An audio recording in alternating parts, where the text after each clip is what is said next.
Hi, we're back cooking with Sharon, and I have an amazing recipe for you all today.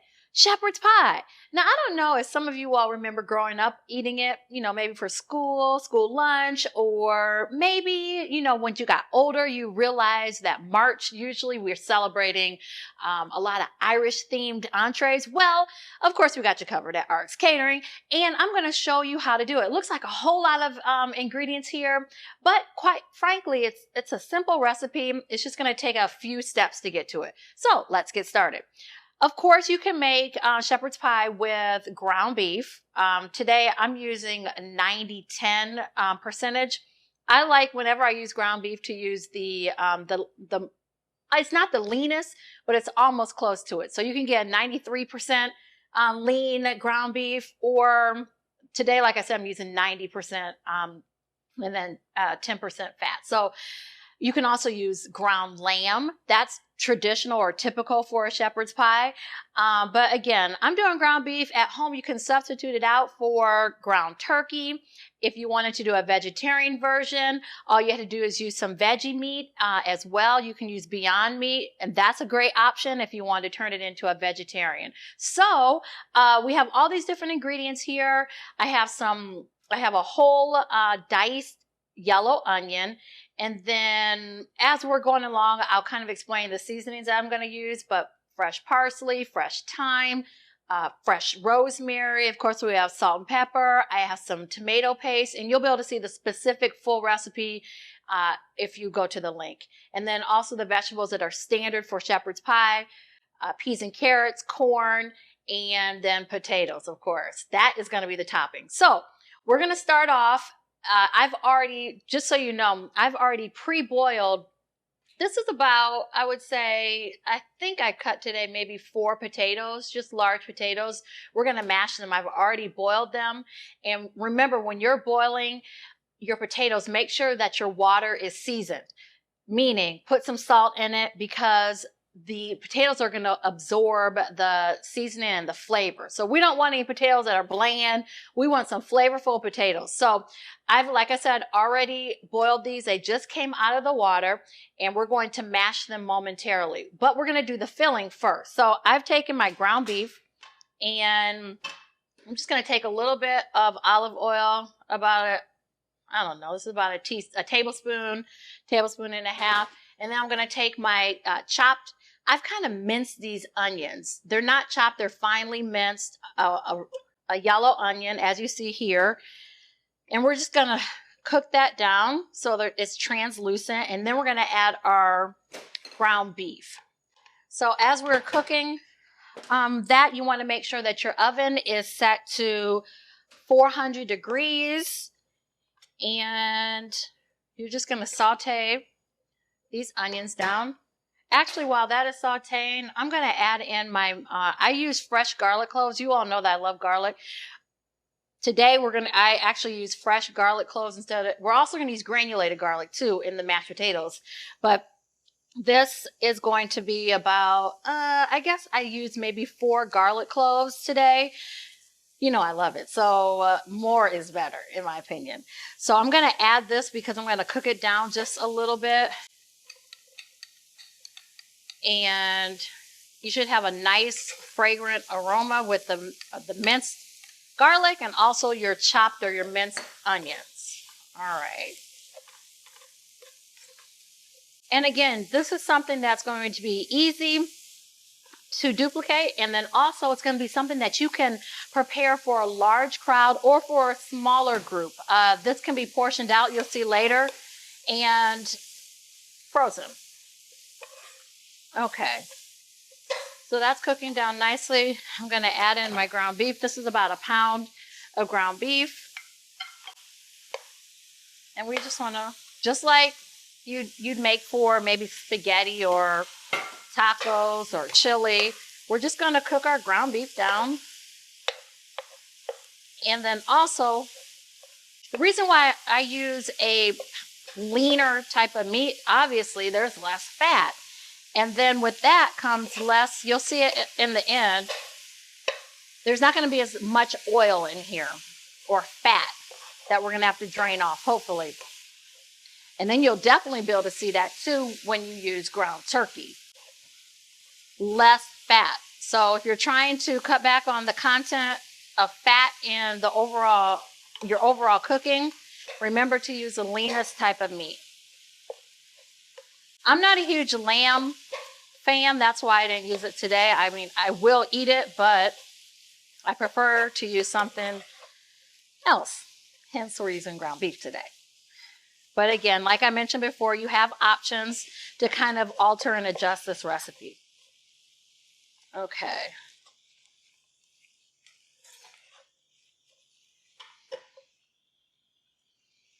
All right. Also, while your meat is cooking down, you want to make sure that now you can cheat if you want, like I'm going to do today. You can use a hand blender, or you can use an immersion blender. That's the cordless one. I don't have one here right now, so I can't show you. Or you can go old school. I'm not going to do all that today. Old school meaning you take a fork or a masher and mash up your potatoes. A lot more work, but you know that it's going to be all made with love. Now, the thing is, too, with mashed potatoes, you could cheat. I wouldn't suggest it, just because people can tell when they're instant mashed potatoes. At least I can. Here at RX Catering, I don't even think we've ever used instant potatoes. Even for our school lunches that we prepare for the kids, we're cooking for 400 plus kids. We're not using instant mashed potatoes, because would you want your child to eat that? Or would you want to eat instant mashed potatoes? You want some mashed potatoes that are flavorful and homemade and made with love. So that's what we do with all our mashed potatoes here. We peel them. It's more work, but it's all good.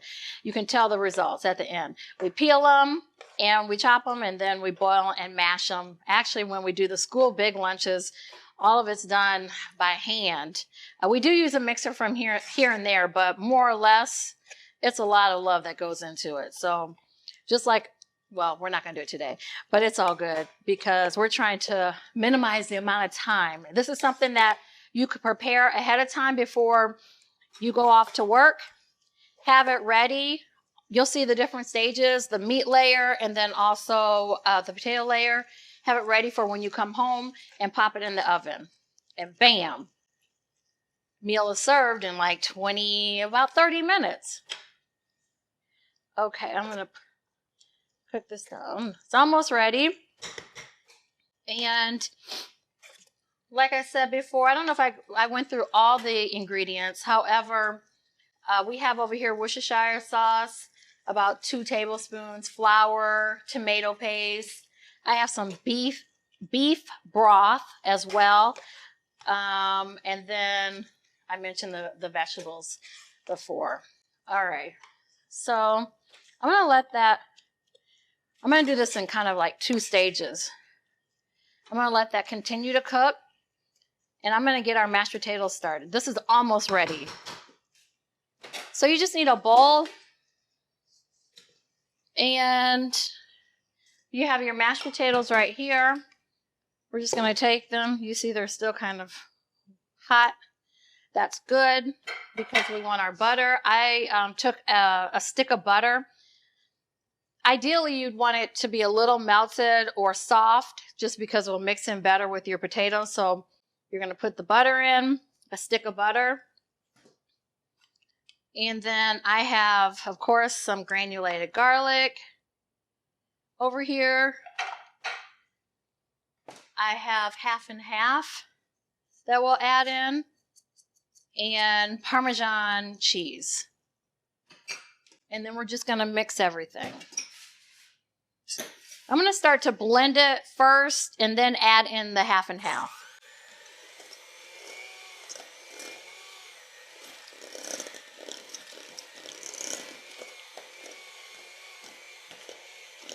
I see our meat is nicely cooking. Let's see. Yes, definitely want it completely done. And like I said before, there's a lot less fat that's on here that we'll have to drain.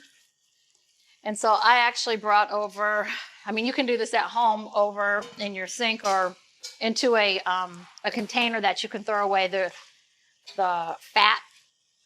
I wouldn't necessarily put it down your garbage disposal. Not good. Okay. One thing I did not add in, I'm going to add in some pepper. All right, so I'm just going to drain the fat off. I have a strainer in this bowl. But again, you could do this over your sink or... See, it's not a whole lot of fat that came off of that, so that's a good thing. Okay, put it back in our skillet.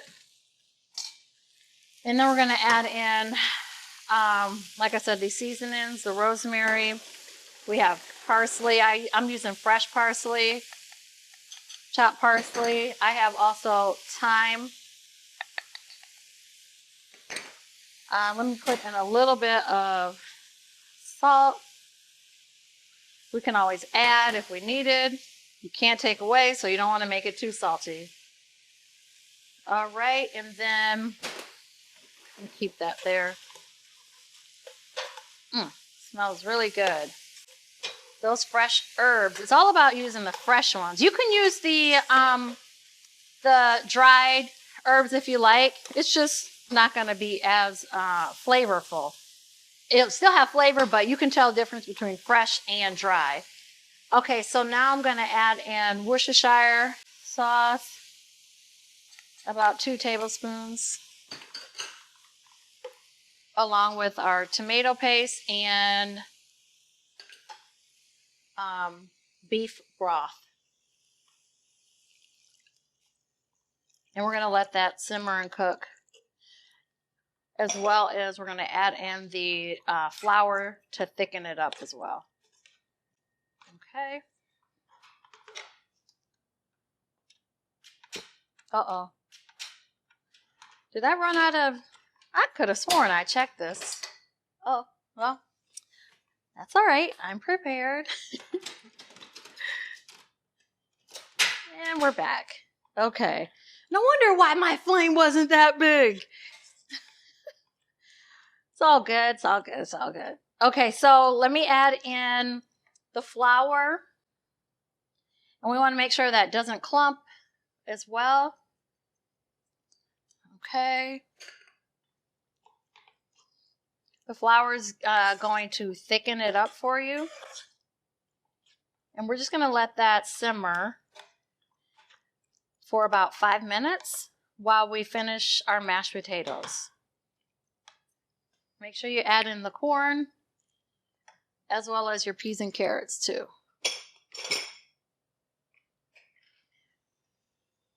This should be at a medium flame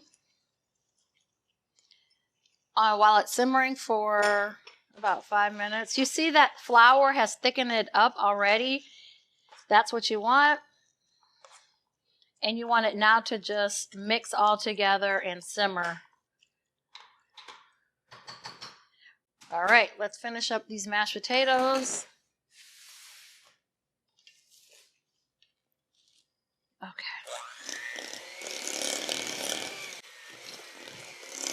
Again, you don't want your mashed potatoes, you want some texture to it too. So that's why it's good to have homemade versus instant, because with the instant it's going to be really smooth.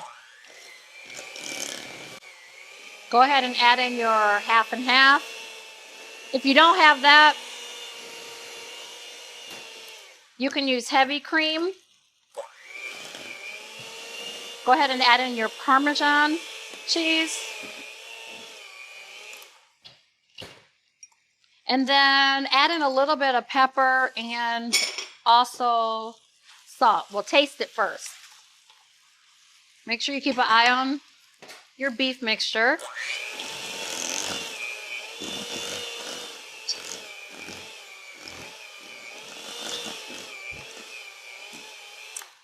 Okay. Add in pepper and then a little bit of salt.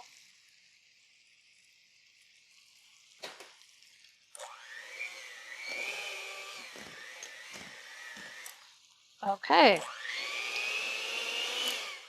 It's looking good.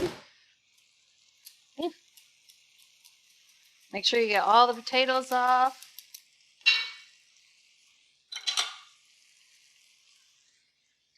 And I think we are ready to finish everything off. Make sure you try both the potatoes and your mixture, your beef mixture, just for flavor. Make sure you don't need to add any additional things. I might add in some more salt. And I need some more garlic.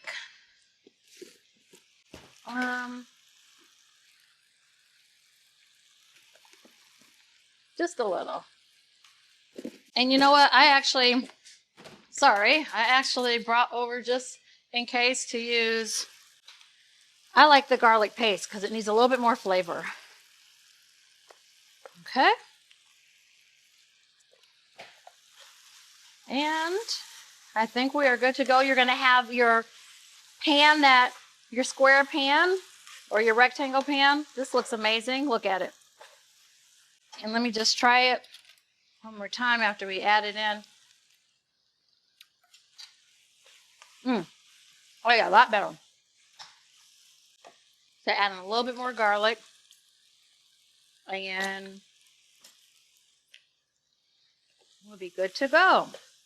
Okay.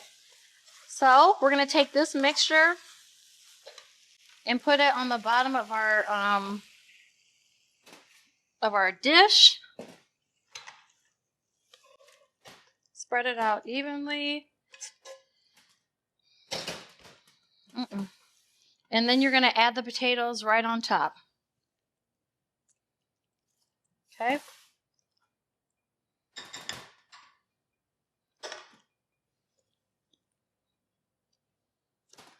And just spread it out.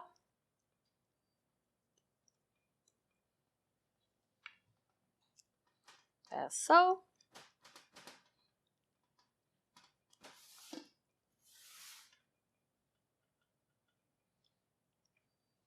Okay. And remember, your oven should be set, like we've set them before, at 400. This is going to be great. I can tell already. Make sure everything is nicely covered. And then we're going to bake it for about 20-25 minutes. You should have some brownness and texture. Now, if your pan is shallow and you see, I have a lot of extra space right here. But if your content comes up, almost to the rim of it, you want to make sure that you put a pan or a sheet tray or something underneath, because the contents may be bubbling as it's cooking or baking in the oven, and you don't want it to overflow, onto the oven or into the oven. Make more of a mess. Okay, so we are all set. I'm going to cover that up just a little bit more. And we're going to put it in the oven, like I said, for about 20-25 minutes. So we will see you back shortly. Okay, we're back. It's been about 30 minutes or so. Now, you all know macaroni and cheese, the Southern style. I love mine to be brown like this. And this is the same type of, brownness that you would have for the shepherd's pie, like your mac and cheese. So baked mac and cheese. Now, you can choose to have this a little bit lighter or darker. I chose to be on the darker side. Like I said, I love, the crispy mac and cheese. So let's dig in and plate it up. It's a little hot, so let's see. But as you see, the mashed potatoes are very creamy, and look, they're still nice texture. So again, it's all about that creaminess and the crisp top. All right, so what shepherd's pie is, really, it's not like the... you can't have a cute presentation. It's more of like scoop and eat. So As you see here, we're scooping and we're going to eat shortly. But the inside of it looks amazing. It looks like it's so flavorful and good. We just need to enjoy. So again, another easy, wasn't too quick, but easy, and it's going to be great for a family dinner. Again, I appreciate you joining Cooking with Sharon, and until we see you the next time. Oh my God.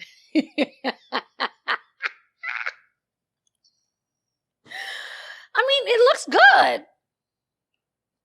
Turn it off.